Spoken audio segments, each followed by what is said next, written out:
오늘 본문 말씀에는 또 어떤 사람이 타국에 갈 때 종들을 불러 자기 소유를 맡김과 같으니 하고 시작을 하고 있습니다. 한 주인이 외국에 여행을 가면서 한 사람에게는 5달란트를, 또한 다른 한 사람에게는 2달란트를, 또한 마지막 한 사람에게는 이 1달란트를 맡겼다고 했습니다. 그리고 이 주인이 타지에서 돌아와서 그 종들을 모으고 결산을 했다고 했습니다. 결산을 했는데 5달란트 받은 사람은 이렇게 말합니다. 주인이여, 5달란트를 주인께서 제게 주셨는데 제가 나가서 장사를 해서 5달란트를 남겼나이다. 그랬더니 주인이 말하기를 착하고 충성된 종아, 잘하였도다. 이렇게 칭찬을 해줍니다. 이번에 2달란트 받은 사람도 주인께서 2달란트를 제게 해주셨는데 제가 2달란트를 남겼습니다. 이렇게 얘기를 했을 때 주인은 역시 착하고 충성된 종아, 잘하였도다 라는 칭찬을 공히 듣습니다. 그러나 마지막 남은 그 1달란트 받은 사람은 본래 있던 대로 1달란트만을 땅에 묻어두었다가 주인에게 돌려줍니다. 그랬더니 주인이 이를 보고 악하고 게으른 종아, 주인에게 책망을 듣고 쫓겨나기까지 하게 됩니다. 사랑하는 여러분, 오늘 이 본문 말씀은 우리 주님께서 하신 그 비유로 주신 말씀입니다.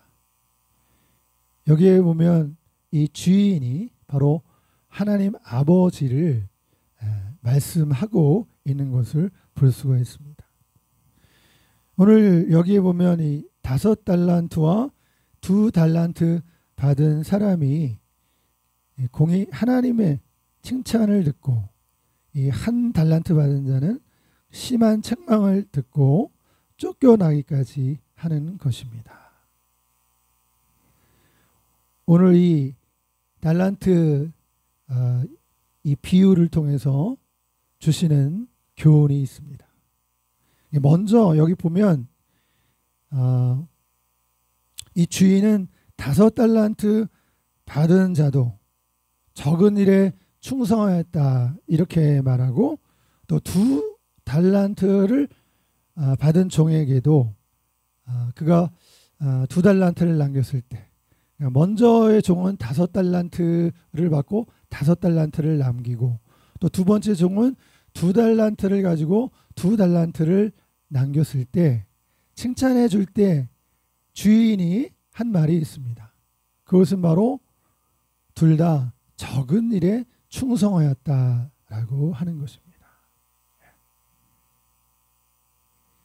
이 5달란트를 금 5달란트를 받은 사람, 2달란트를 받아서 5달란트와 2달란트를 남긴 이 종들을 향해서 적은 일에 충성하였다 이렇게 말하고 있습니다.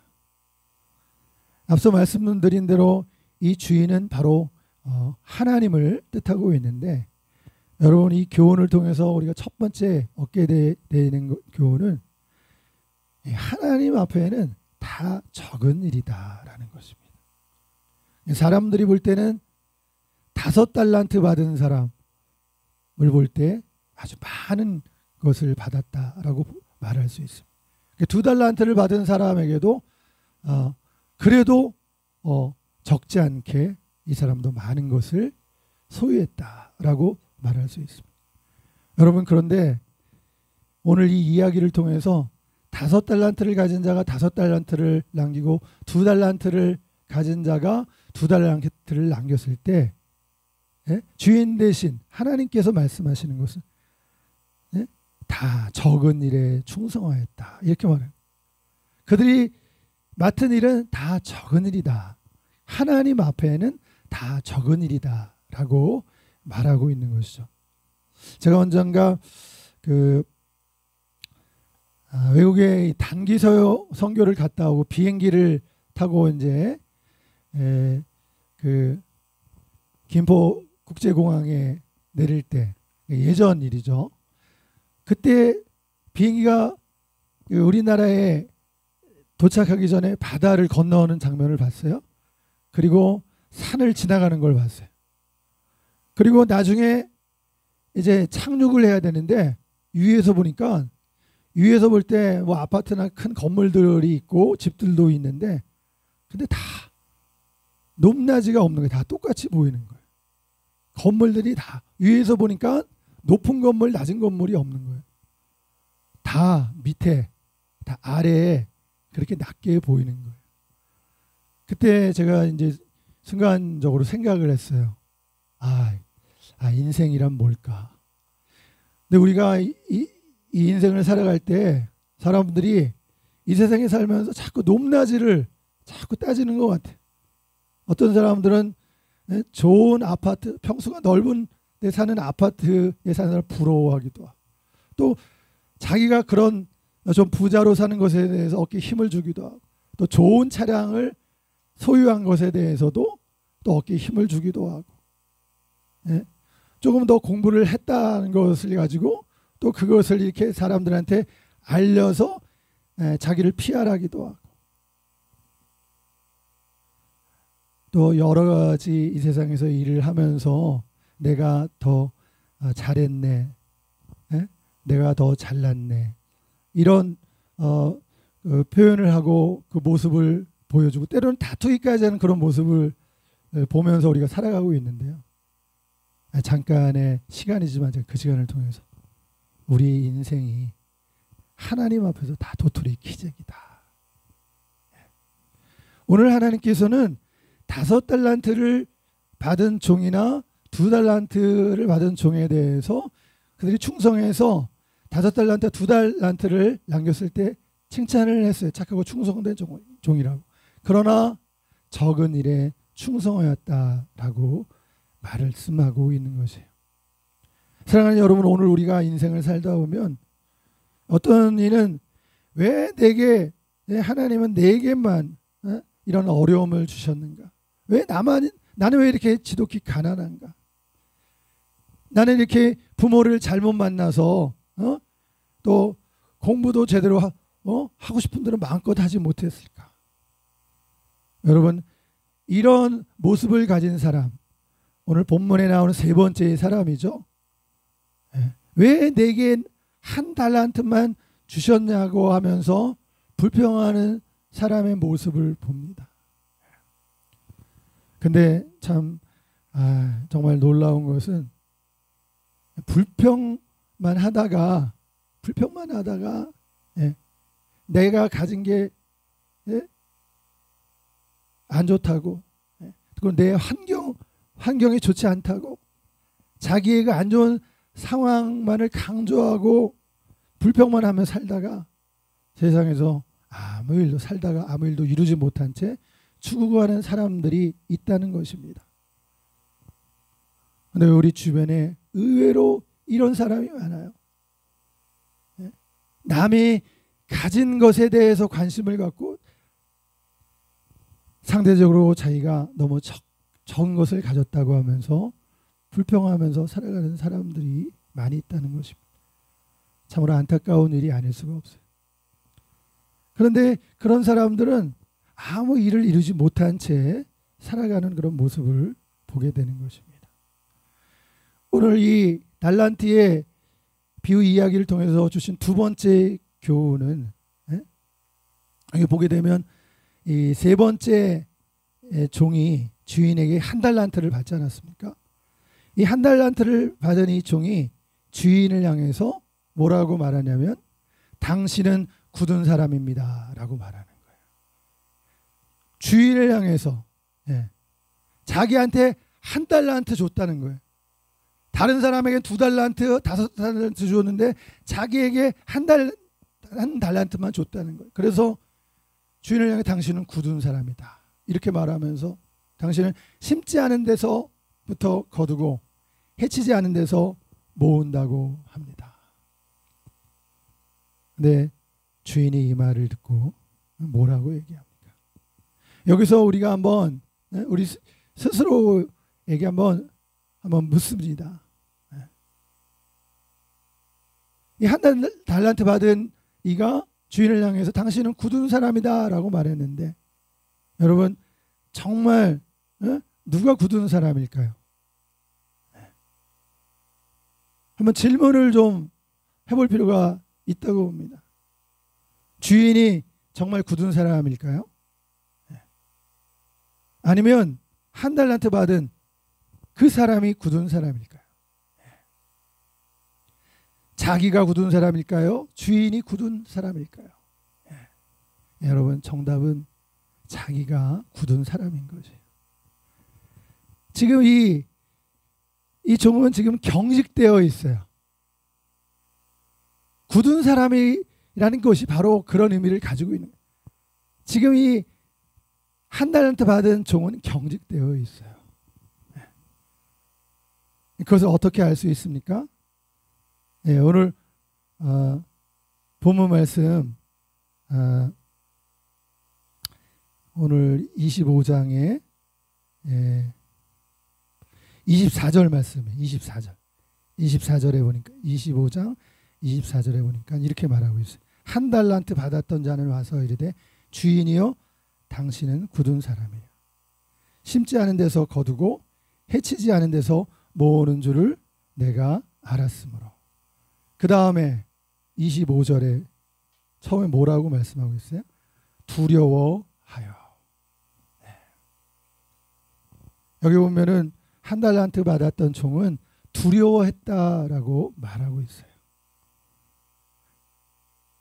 지금 이 종은 한 달란트 받은 종은 두려워서 그 한 달란트를 땅에 감추어 묻어둔 것이에요. 뭘 두려워한 것이죠? 이 한 달란트조차도 손해볼까봐, 한 달란트 잃어버릴까봐 두려워한 거예요. 그래서 이걸 가지고 어떻게 하지를 못하고 땅에 감추어 묻어둔 거예요.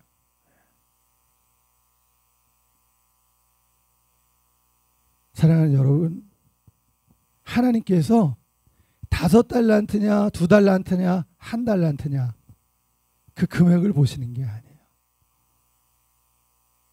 그 맡은 종의 태도를 보시는 거예요. 여기 1달란트를 받은 이 종은 두려워서 땅에 감추어 묻어둔 것입니다. 여러분, 우리가 두려워하게 되면 아무 일을 할 수가 없어요. 여러분, 우리가 두려워하게 되면 이미 경기나 시합에 나가기 전에 이미 진 거예요. 시작도 하기 전에.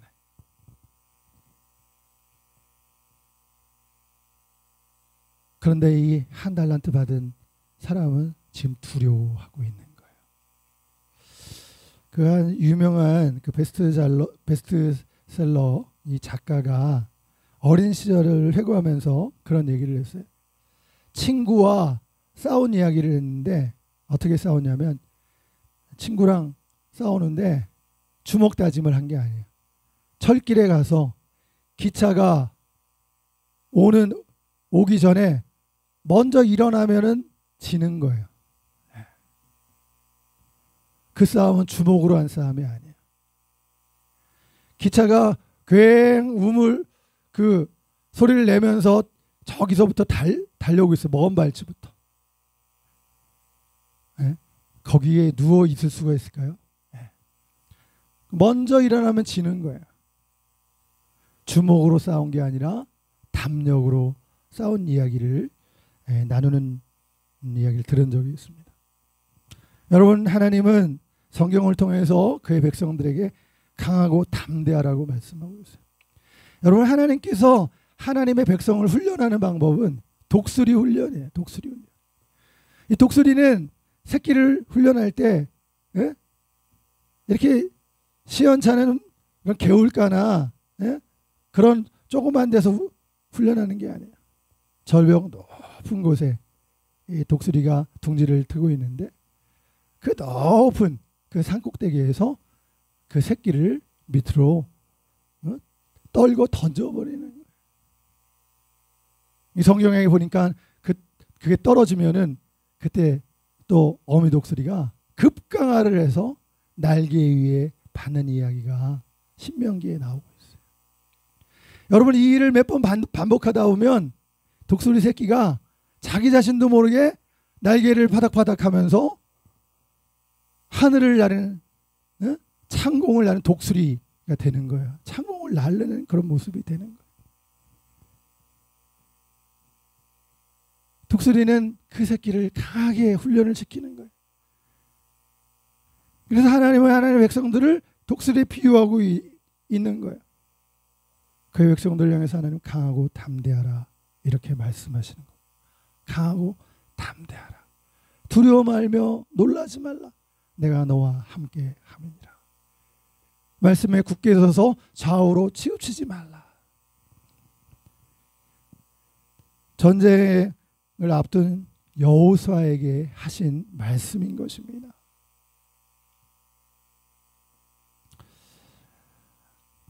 그 신약에 보니까 한 번은 예수님께서 밤중에 물 위를 걸어서 제자들에게 걸어오고 계셨어요. 그때 제자들이 그 모습을 보고 유령이다 하고 소리를 친 거예요. 근데 그 중에 그래도 베드로는 그 중에 만일 그 어둠 가운데 비치신 그 모습을 보면 만일 주시거든 나로 물 위로 걸어오라 하소서. 예수님께서 걸어오라고 한 거예요. 근데 물 위를 걸어오던 베드로가 그만 그 출렁이는 출렁이는 그 파도를 보고 그 바닷물 속에 빠져 들어간 거예요. 응?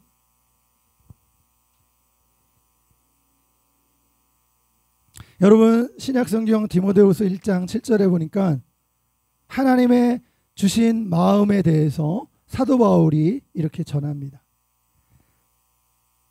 하나님이 주신 마음은 두려워하는 마음이 아니라고 했습니다. 하나님이 주신 마음은 두려워하는 마음이 아니라 오직 사랑과 능력과 절제하는 마음이라고 했어요.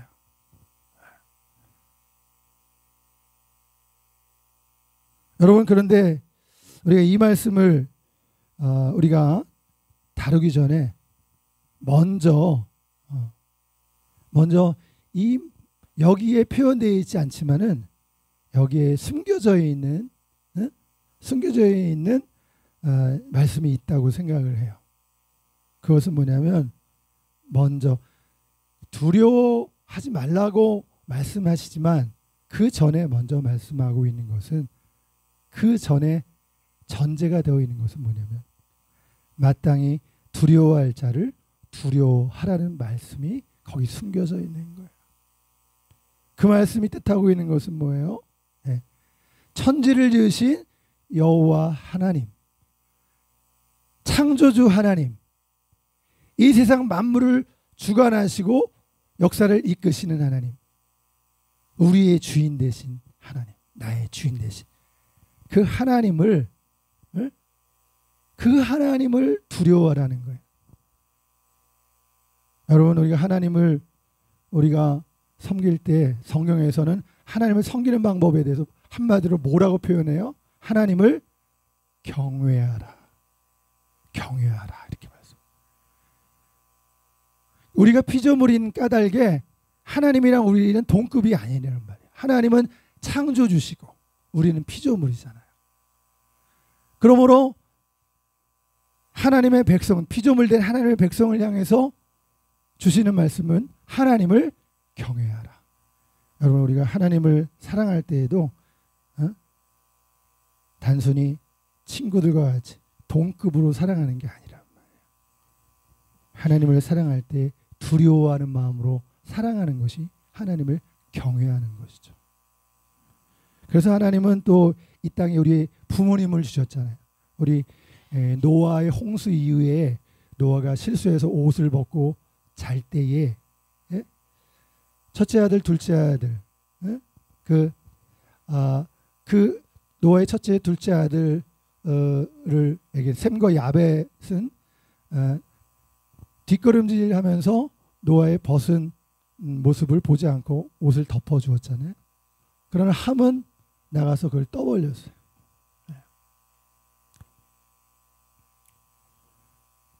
그러니까 이 땅에서는 우리의 부모님에 대해서는 부모님에 대해서는 우리를 낳아준 어른이기 때문에 그 사랑의 방법이 좀 다른 거예요. 그래서 십계명에 뭐라고 되어 있어요? 내 부모를 공경하라. 그 공경하라고 하는 그 사랑은 높이라는 사랑이에요. 동급의 사랑이 아닌 것이에요.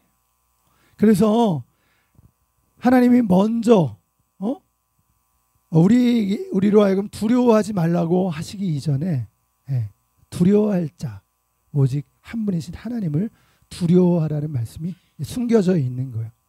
우리가 이 말씀을 우리가 우리의 심중에 받아들이고 그 다음에 오늘 본문 말씀이 오늘 주어진다라고 순서적으로 볼 때 말할 수가 있는 거죠.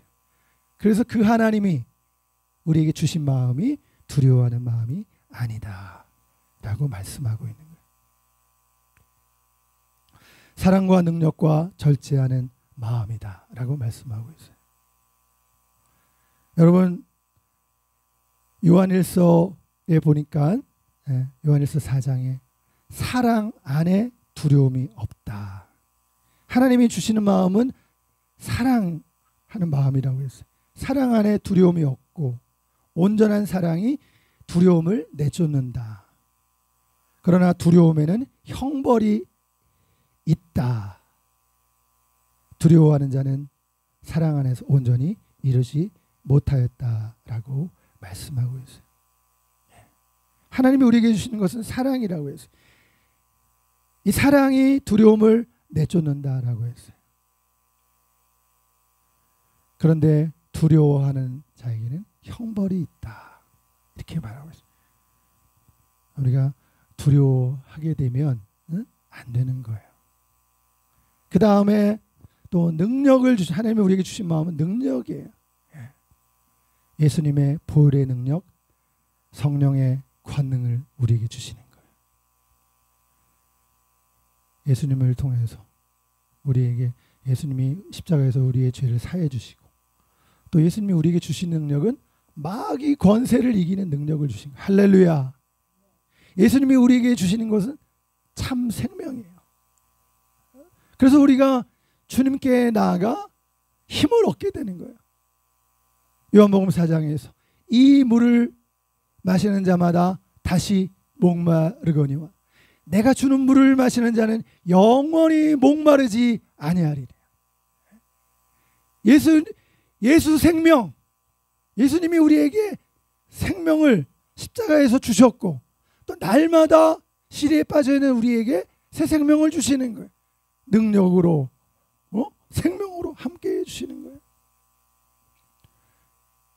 또 성령의 권능을 우리에게 부어주셔서 강하고 담대하게 또 성령의 능력을 우리에게 부어주셨는데 오직 성령이 너희에게 임하시면 너희가 권능을 받고 너희 권능을 받고 나의 증인이 되리라. 내가 있는 곳에서부터 시작해서 땅 끝까지 세계 끝까지 이르러 내 증인이 되리라. 성령의 능력을 주시는 거예요. 그래서 우리가 기도함을 통해서 성령의 능력을 우리가 체험해야 돼. 지속적으로 체험해야 돼. 우리로 하여금 하나님의 일을 시작도 하게 하시고 또 과정에 추진력도 주시고 또 끈기와 인내력을 주셔서 마침내 이를 온전히 이루도록 함께 하시는 거예요. 우리 주님의 능력이 함께 하시고 성령의 능력이 함께 하셔서 하나님께서 우리에게 맡겨주신 일을 이루게 하시는 거예요. 그리고 하나님이 주신 마음 세 번째가 뭐예요? 절제하는 마음이라고 해요. 절제하는 마음. 여러분, 절제가 왜 중요합니까? 예. 여러분, 고수는 칼을 함부로 휘두르지 않아요. 예. 이것은 바로 일을 이루는 하나님의 방법이에요. 절제는 일을 이루는 하나님의 방법입니다.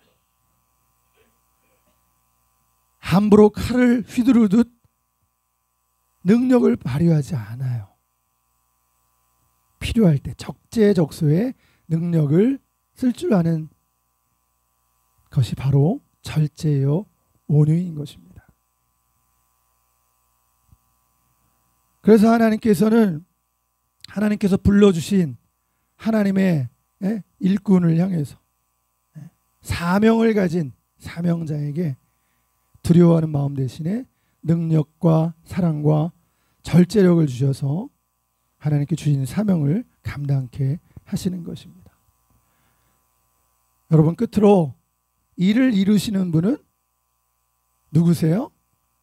하나님이십니다. 데살로니가전서 5장 24절에 너희를 부르신 이는 미쁘시니 그가 또한 이루시리라, 이렇게 말씀하고 있어요.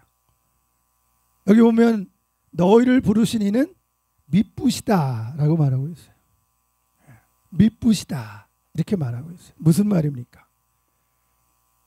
디모데후서 2장 13절에 보면은 우리는 미쁨이 없을지라도 주는 일양 미쁘시니 이렇게 말씀하고 있어요. 여기 미쁘시다, 일양 미쁘시다라고 하는 말 뜻은 한결같으신 분이다, 믿을 만한 분이다라는 뜻을 가지고 있어요. 그러니까 주님이 미쁘시다는 것은 한결같으시며 우리가 믿을 만하다, 믿을 만한 분이다라는 것을 말하는 거예요.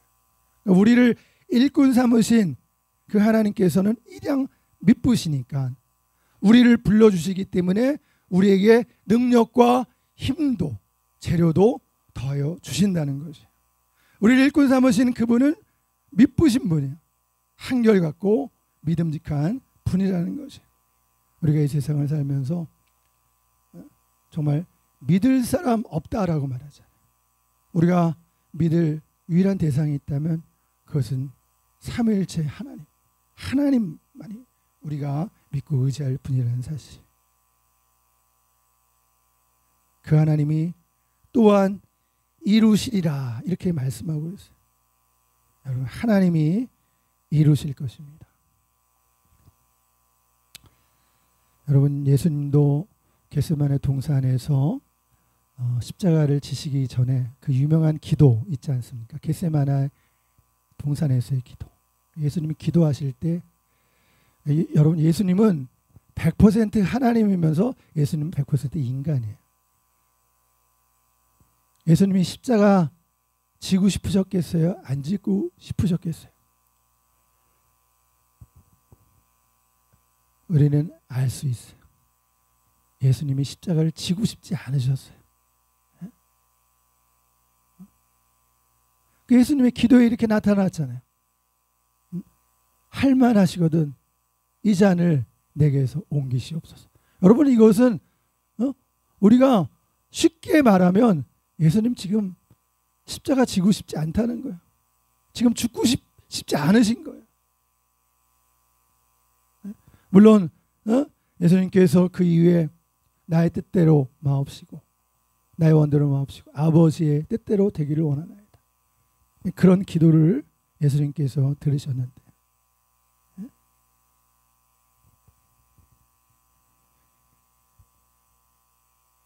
여러분, 그런데 성경에 보니까 이 기도에 이 공관복음에 마태복음과 마가복음에 이 기사가 나와 있지만 거기에 나와 있지 않은 내용이 누가복음에 나와 있어요. 그 내용은 뭐냐면 누가복음 22장 23절이에요. 예수님께서 이 잔을 내게서 옮기시옵소서. 그러나 내 원대로 마시고 아버지의 원대로 되기를 원합니다. 이렇게 기도할 때 43절에 보니까 천사가 하늘로부터 예수께 나타나 힘을 더하더라. 천사가 하늘로부터 예수께 나타나 힘을 더하더라. 여러분, 예수님의 기도에 천사가 동원이 됐어요. 천사가 예수님의 기도를 돕고 있었어요. 예수님의 마음은 지금 십자가를 지고 싶지 않은 거예요. 죽고 싶지 않으신 거예요. 그도 인간의 성정을 100% 가지고 계셨기 때문에 이런 기도를 들으신 거예요. 그러나 그 기도가 거기서 끝날 수 없었죠. 그러나 나의 원대로 마옵시고 아버지의 원대로 하옵소서. 그 기도를 드릴 때 천사가 하늘로부터 예수님께 나타나서 힘을 더해 주었다라는 것이에요.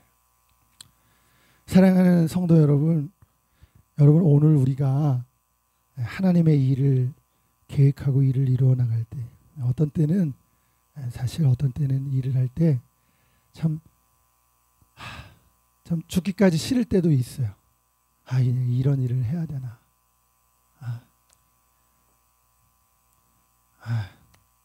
그냥 정말 내가 그냥 빨리 사라졌으면 죽었으면 뭐 이런 일 안 해도 될 텐데. 또 남들 하는 만큼 남들처럼 그냥 똑같이 살면 되지 않을까. 여러분, 그런데 하나님께서 주시는 그런 비전과 하나님의 그 계획 속에서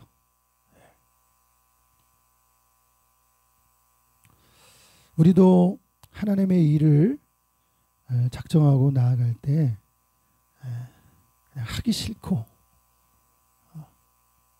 그냥 좀 편한 길로 걷고 싶은 그런 생각을 그런 유혹이 올 때가 있어요. 여러분, 그런데 하나님의 일은 우리가 예수님의 이 십자가 부활의 사건을 통해서 보듯이 저절로 이루어지는 법이 없어요. 다 예수님께서 십자가를 지셨던 그 심정을 우리도 우리의 사역 속에서 그런 것을 느끼게 된다는 것이에요. 그런데 어떤 때는 참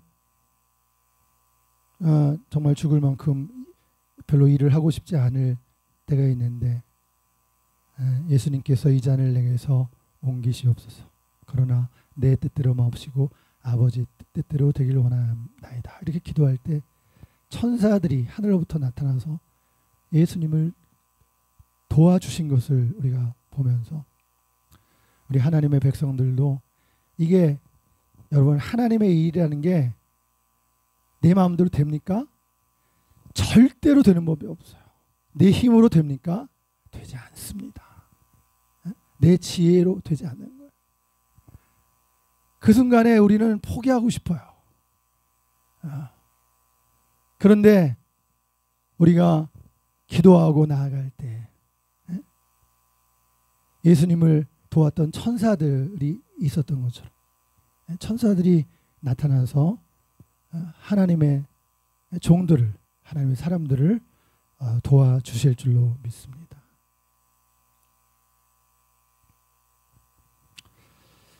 한 목사님이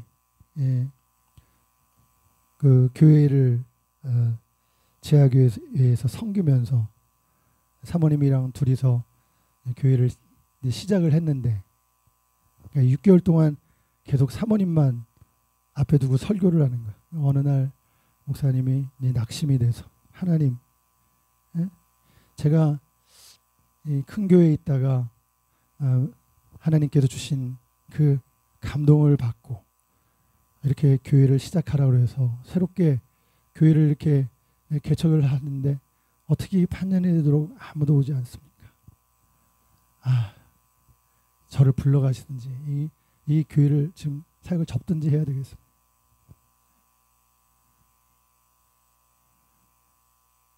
그런데 이 목사님이 그런 기도를 하나님께 막 그냥 아주 그냥 터뜨린 거예요. 그 기도를 하고 난 다음에 그 다음 주가 됐는데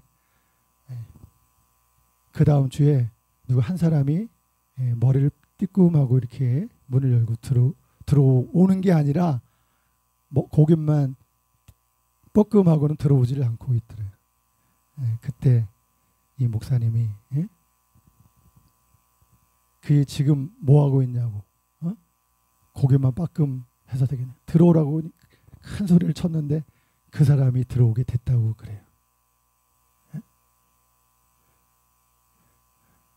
그리고 이제 그 목사님이 이제 그 목회 길을 가는데 사실은 그 목사님께 기도하는 중에 어떤 일이 생겼냐면 그렇게 목 놓아서 하나님께 하나님 어찌 이럴 수가 있습니까? 이렇게 하나님께 불평하고 푸념하면서 기도했을 때 하나님께서 야 예배를 드릴 때 네 안에만 있었느냐? 네 뒤를 돌아봐라. 그 기도 중에 그런 환상을 보게 되는데 뒤를 돌아보는 그 순간에 교회 안에 천사들이 앉아있는 모습을 본 거예요. 내 자기 눈에는 안에 한 사람만 앉아있었지만 사랑하는 여러분 우리가 하나님의 일을 할 때 하나님의 일을 할 때 사실 도움의 손길이 없고 외롭고 힘들어서 이렇게 포기할 만큼 그런 생각이 들 때가 있어요. 그런데 하나님께서 예수님을 도우도록 천사를 보내셨잖아요.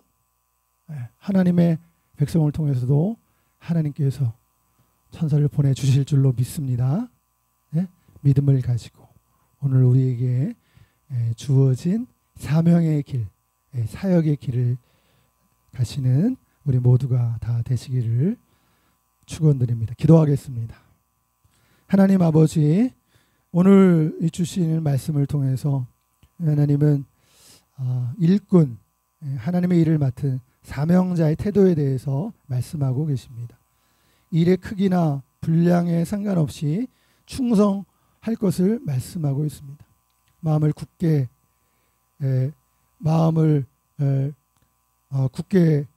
먹어서 마음을 경직되게 만들지 말고 두려워하지 말라고 말씀하십니다. 하나님만 바라보고 요동치 않으며 끈기와 집중력을 가지고 주일에 하나님 매진할 수 있도록 도와주시옵소서. 앞서 행하시는 하나님을 믿고 끝까지 신뢰하여 주님 주신 사명 잘 감당케 하옵소서. 그것이 하나님 우리가 보기에 큰 일이든 작게 보이든 간에 하나님 우리가 할 일은 하나님 그 일에 충성할 때 착하고 충성된 종이라는 주님의 칭찬을 듣게 될 줄로 믿습니다. 하나님 우리가 하나님의 일을 할 때 또 도우시는 천사를 보내주심을 우리가 믿고 믿음을 가지고 우리에게 주어진 길을 잘 달려가도록 하나님 역사하여 주시옵소서. 우리 구주 예수님의 이름으로 기도하옵나이다. 아멘.